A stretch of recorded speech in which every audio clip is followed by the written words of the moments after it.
we have too many people playing the game. Everybody thinks that they're an errand boy or an errand girl, and their job is to go up and grab as many goodies and projects and bring them home.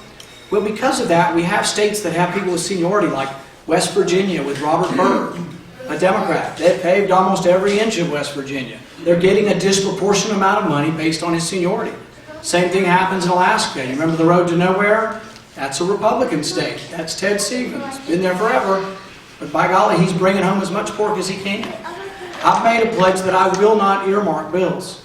It's not that I won't be for any money coming back to Kentucky. We should get our fair share of it. But we should not be earmarking and saying our whole purpose is to bring back goodies. I was talking with people at our table about Homeland Security. When you look at the list of requests for Homeland Security, Indiana had 10 times as many requests as New York did. There was the Pumpkin Festival in a town of 3,000 that had requests for Homeland Security money. Scottsville, we were talking about, it's down near we are, they've got a SWAT team. $400,000 new money coming in Homeland Security. We took something that we need to do. We need to have security in our country. We need to have national defense. But should we once again just lump it into pork barrel stuff and start spending the money and sending it everywhere across the country? That's the problem with everything we do. Even when it's a legitimate function of government, it gets corrupted. If we obey the Constitution and we go by the enumerated powers, the primary enumerated power of the federal government, bar none, is national defense. We need to have a strong national defense. It's what the federal government should be doing. But we need to obey the Constitution in the way we approach it. We need to say that when we go to war, we declare war.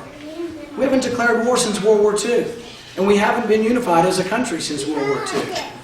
It's a hard vote. I tell people what motivates me to run for office is the deficit and the burden of our kids and what it's doing to our economy. But the most important vote I will ever make, if I were elected, is on the condition of war.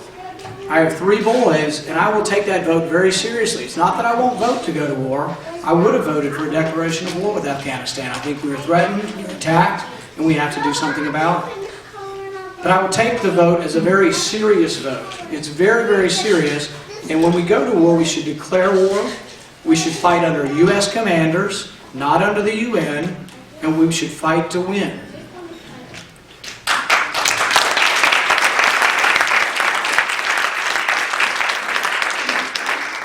With regard to the health care, I think a good start would be, let's send all the congressmen to the VA, and let's send the veterans to get the convention.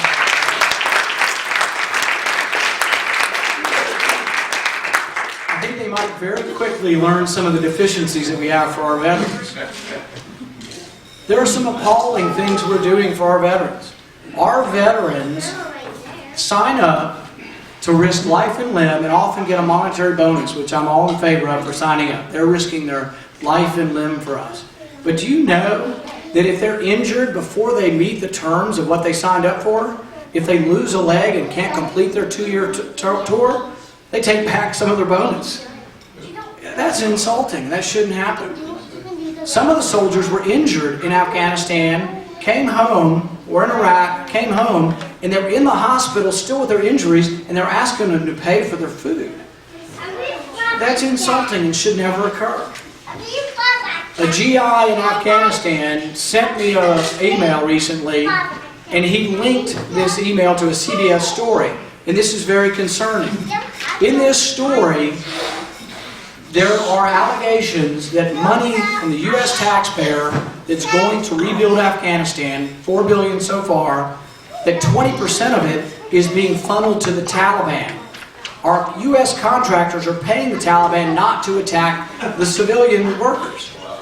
And I believe it because the Taliban's like the mafia.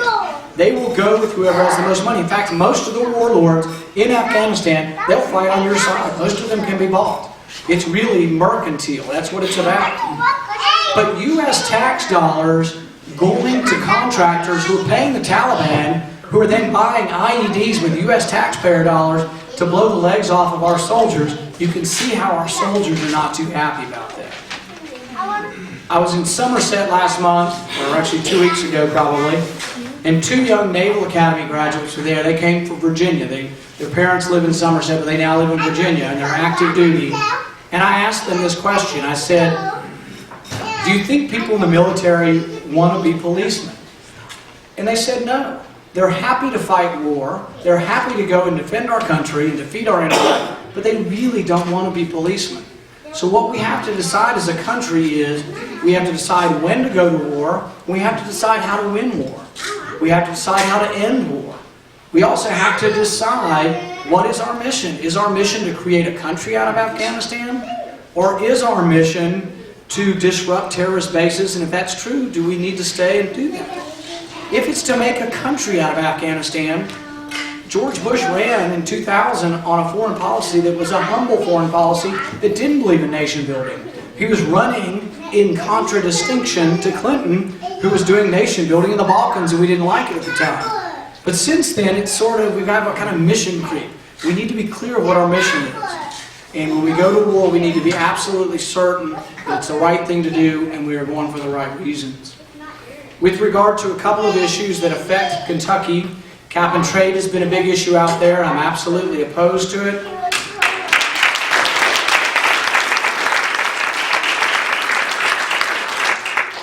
I've been to Eastern Kentucky several times, and I tell them out there what I'll tell you here. If we had no coal industry, I'd still be opposed to it because it's a big tax on everybody's electric bill. Whether you own a coal mine or not, you're going to pay a big tax if they pass cap and trade, and it's a disaster.